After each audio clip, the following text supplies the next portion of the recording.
Hello everyone. Today we will study about the topic apoptosis. What is the apoptosis? Apoptosis generally means the falling off. Here you can say that it generally means falling off.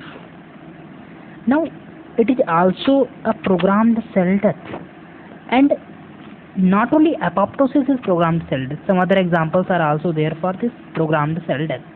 One is apoptosis, another one is pyroptosis, and another one is necroptosis, and other one is NET, neutrophilic extracellular trap. So there are four things that is categorized under this programmed cell death. One is apoptosis, second pyroptosis, third necroptosis, and last one is neutrophilic extracellular trap. So the most important organelle for apoptosis is mitochondria. It is the most important organelle for apoptosis. Apoptosis is energy dependent process and also programmed cell death. So it is an active process also. Apoptosis is also an active process.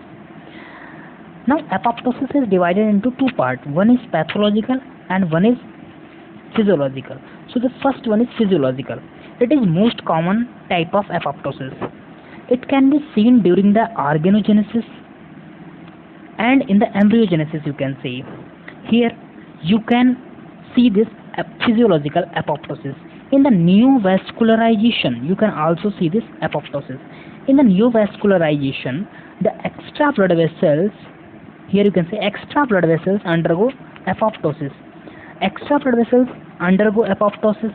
So it is also an example of physiological apoptosis.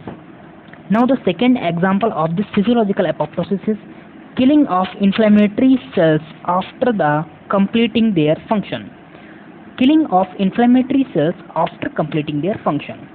When any inflammation occurs, the neutrophils comes out. Let's take an example. If bacteria is present here, now the neutrophils come out and it undergo apoptosis after completing its function. So please note this point that chemotaxis is always unidirectional. Chemotaxis is always unidirectional because after chemotaxis, any inflammatory cells that comes out is undergoing apoptosis. It does not come back into the blood circulation. It always undergo apoptosis. So chemotaxis is always unidirectional process. Now the another one is pathologic apoptosis. In the pathologic apoptosis, first example, it can be seen in chemotherapy or in the radiotherapy. It induces apoptosis and necroptosis both. Please note this point that in the chemotherapy and in the radiotherapy, it induces both apoptosis as well as necrosis. Now the second one is glucocorticoids. The drugs, that is glucocorticoids also induces the apoptosis and it prevents from autoimmunity. Please note this point that in the autoimmunity, the drugs that is given are glucocorticoids. Glucocorticoids also induces apoptosis. In the graft versus host reaction, this pathologic apoptosis is also seen. And another example is councilman bodies. Councilman bodies is also a type of pathologic apoptosis. These are the apoptotic bodies. They are seen in the viral hepatitis. You can see in the viral hepatitis. So the councilman bodies are the apoptotic bodies and they are seen in viral hepatitis. Now the next one. Some other examples are also there. In the physiologic apoptosis, you can also see the elimination of autoreactive cells. The elimination of autoreactive cells that causes the autoimmunity.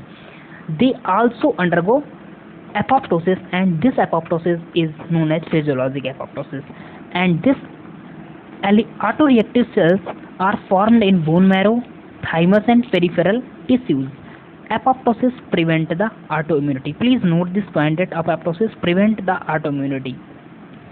In the earlier example, we can also we have seen that the drugs glucocorticoids also prevent the autoimmunity by this apoptosis. You can see here this glucocorticoids, it also induces the apoptosis and prevent the autoimmunity You can see it here. Now the next one, in the pathologic apoptosis, there is another example, that is misfolding of protein. It is also an example of pathologic apoptosis. Now morphology of apoptosis. We will study about morphology of apoptosis. So number one is cell shrinkage. So first sign of the apoptosis is cell shrinkage. But in the other cases of cell injury, you can see the cell swelling. But in the case of apoptosis, you will see the cell shrinkage. The most characteristic feature of apoptosis is chromatin condensation. Chromatin condensation is the most characteristic feature of apoptosis, and another one, the cell membrane intact. Here cell membrane is intact. Now the third one is here no inflammation is seen, because cell membrane is intact, so no inflammation is seen. In the case of morphology of apoptosis, because cell membrane is intact, so there is no leakage of any intracellular material. And that's why there is no inflammation it's seen in the apoptosis. Now the fourth one is increased eosinophilic cytoplasm. If you see the cytoplasm of this cell, eosinophilic content of the cytoplasm will be more. It is due to chromatin condensation.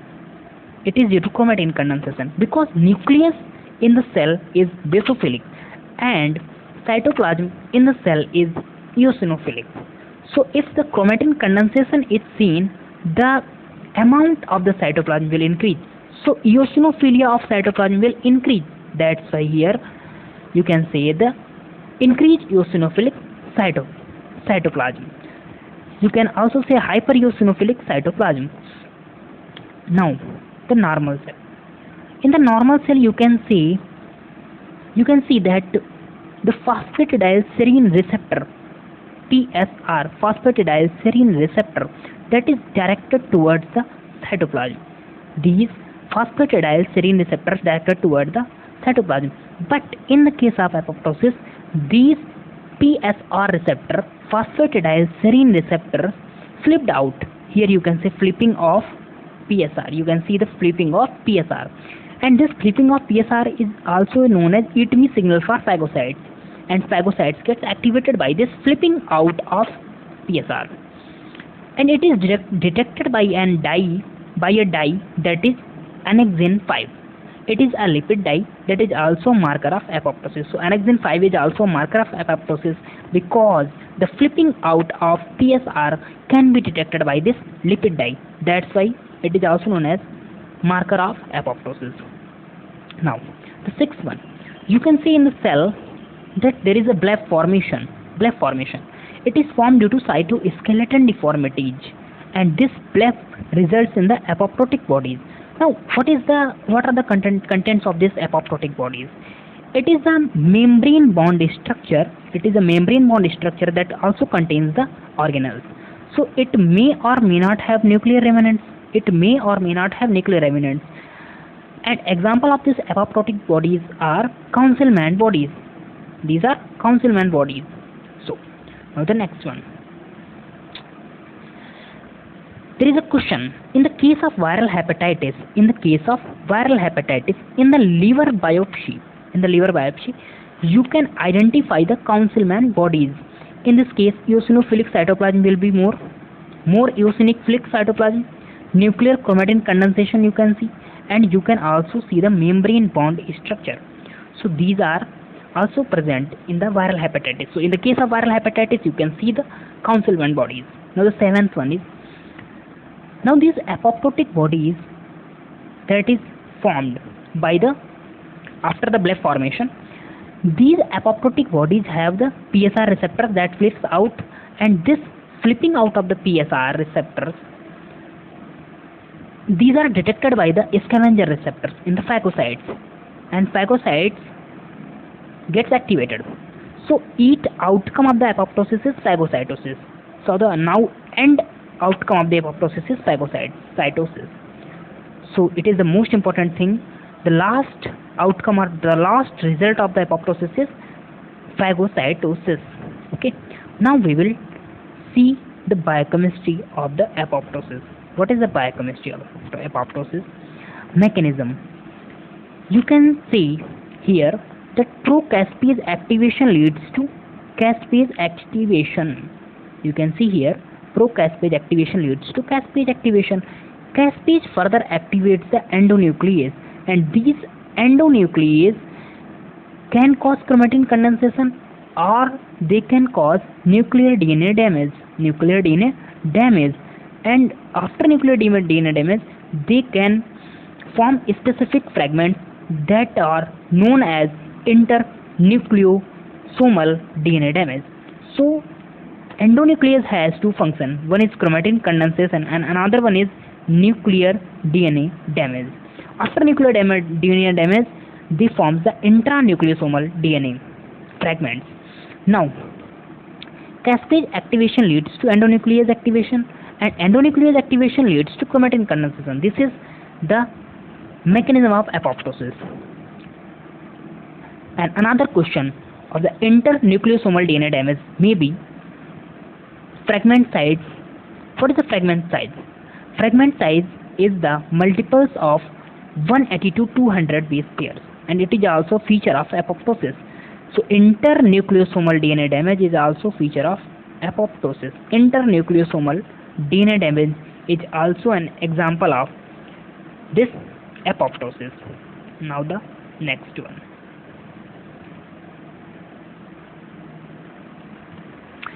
Now if you do the agarogel electrophoresis, on the agarogel electrophoresis, the normal DNA is like this. But in the case of apoptosis, you can see the step ladder pattern. Step ladder pattern is here. Step ladder pattern is there. And this step ladder pattern is seen by the due to the endonuclease activity. And this step ladder pattern is seen both in the apoptosis and necrosis. Please note this point that this step ladder pattern is seen both. It is seen in both apoptosis as well as necrosis, and it is also a characteristic feature in the apoptosis. It is also a characteristic feature of in apoptosis. Now another pattern is there, and that is known as smearing pattern. This is seen in the necrosis. Smearing pattern is seen in the necrosis. Now details of mechanism of apoptosis. So for studying this mechanism of apoptosis, we actually divide it into two parts. One is initiation and another one is execution. So first one is initiation. Initiation pathway is of two types: intrinsic pathway and extrinsic pathway. Intrinsic pathway is activated by caspase 9 activation, and this caspase 9 activated from the pro-caspase 9. And extrinsic pathway, here caspase 8 activation is seen, and C8, actually caspase 8 is seen in the lower animals, but caspase 10 is for the humans. Caspase 10 is for the humans. Now there are three caspases: caspase 9, that is for the intrinsic pathway, caspase 8 and 10 for the extrinsic pathway. These three caspases, 9, 8 and 10, activate the executional caspases. They activate the executional caspase, and executional caspases are 7, 6 and 3. They further activate the endonuclease, and these endonuclease, they causes the chromatin condensation. After chromatin condensation, apoptosis takes place. Okay. Now the proto-oncogenes. What are the proto-oncogenes? Proto-oncogenes are the normal gene that is required for the cell proliferation and differentiation. These are of two types: pro-apoptotic and anti-apoptotic. So the pro-apoptotic are those ones that promote the apoptosis, and the anti-apoptotic are inhibit the apoptosis. So in the pro-apoptotic, you can see the back, BCLXL and BS3 only family group. So there are some pro-apoptotic and some anti-apoptotic proto-oncogenes present.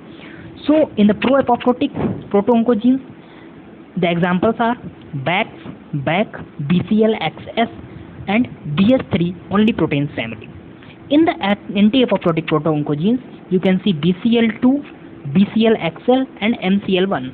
So these are the anti-apoptotic proto-oncogenes. So the pro-apoptotic proto-oncogenes are BAC, BCLXS and BH3 only protein family.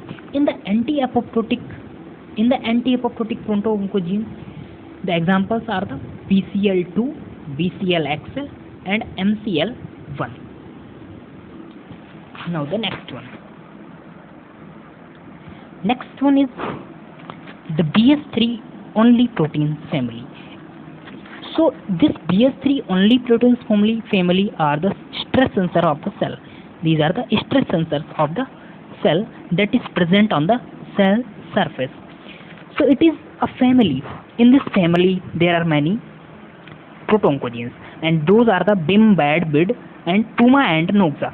So there is a mnemonic for remembering it, and this mnemonic is BIMLA is bad in bidding. BIMLA is bad in bidding for two companies, PUMA and NOXA, in the share market. And husband stressed. So husband stress means these are the stress sensor of the cells. BIMLA means BIM, bad and in bidding means bid for two companies, PUMA and NOXA. So PUMA and NOXA.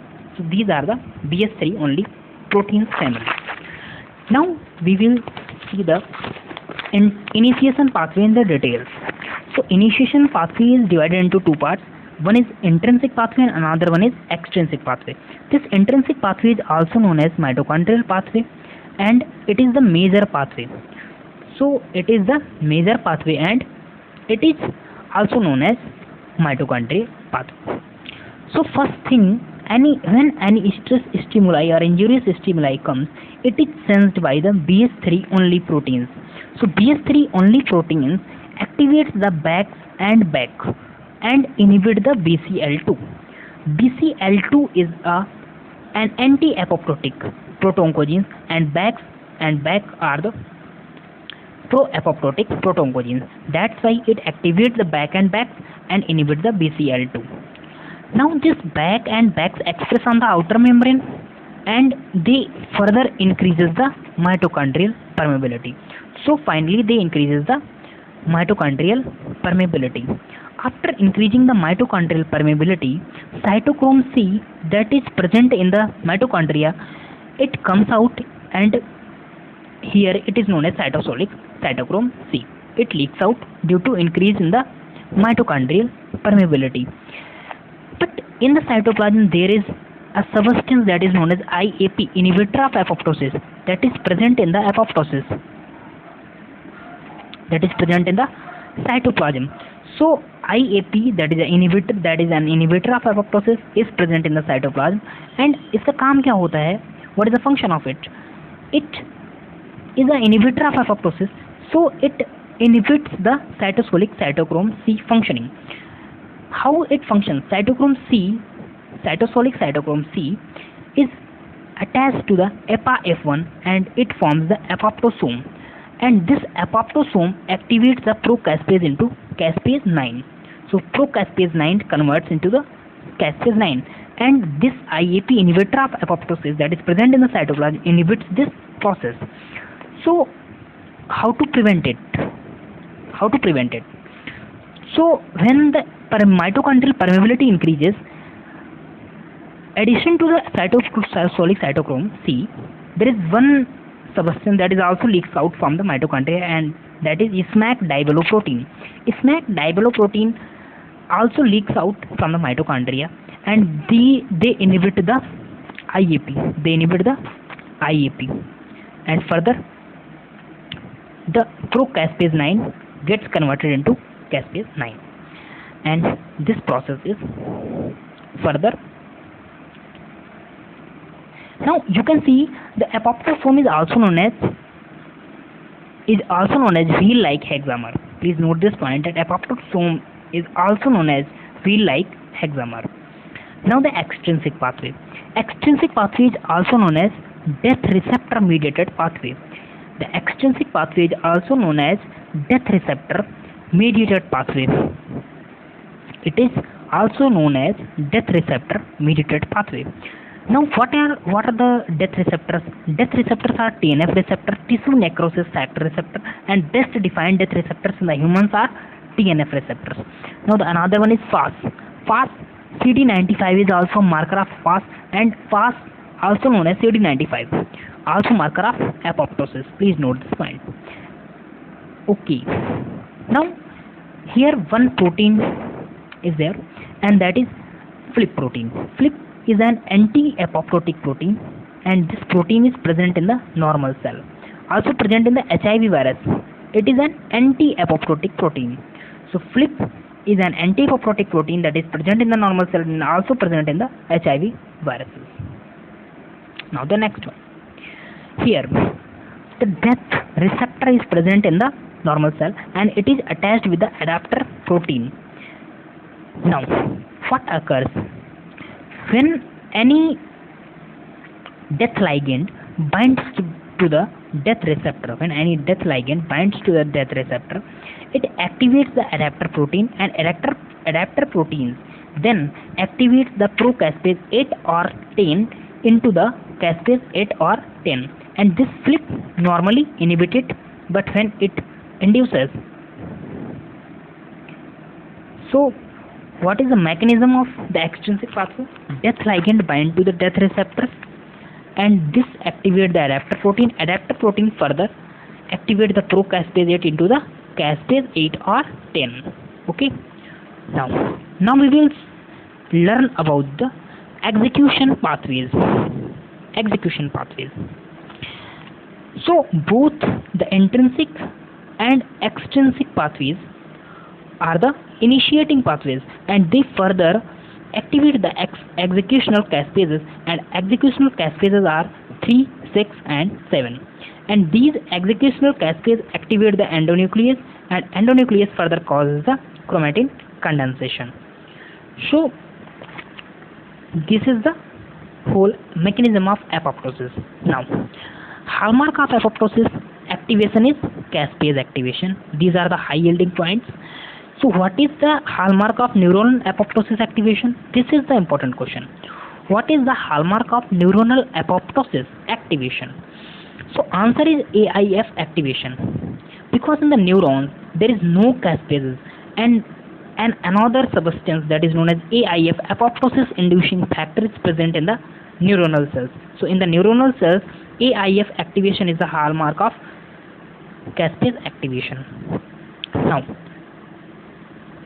in the Robbins you can see this diagram, and in this diagram you can see here it is shown that a viable cell and apoptosis is also shown, and this apoptosis pathway is the extrinsic pathway. Basically in the apoptosis you can see here that here any DNA damage or any lack of survival signals, these both are the types of like stress sensors. So they activate the stress sensors, BS3 only proteins, and this BS3 only proteins, what it does, this BS3 activate the pro-apoptotic substances and inhibit the BCL2, like means anti-apoptotic genes will inhibited, and this will, after the activation of PAX and BAX signal, leakage of cytochrome and other proteins occur, and this it leads to activation of caspases. Finally apoptosis occurs.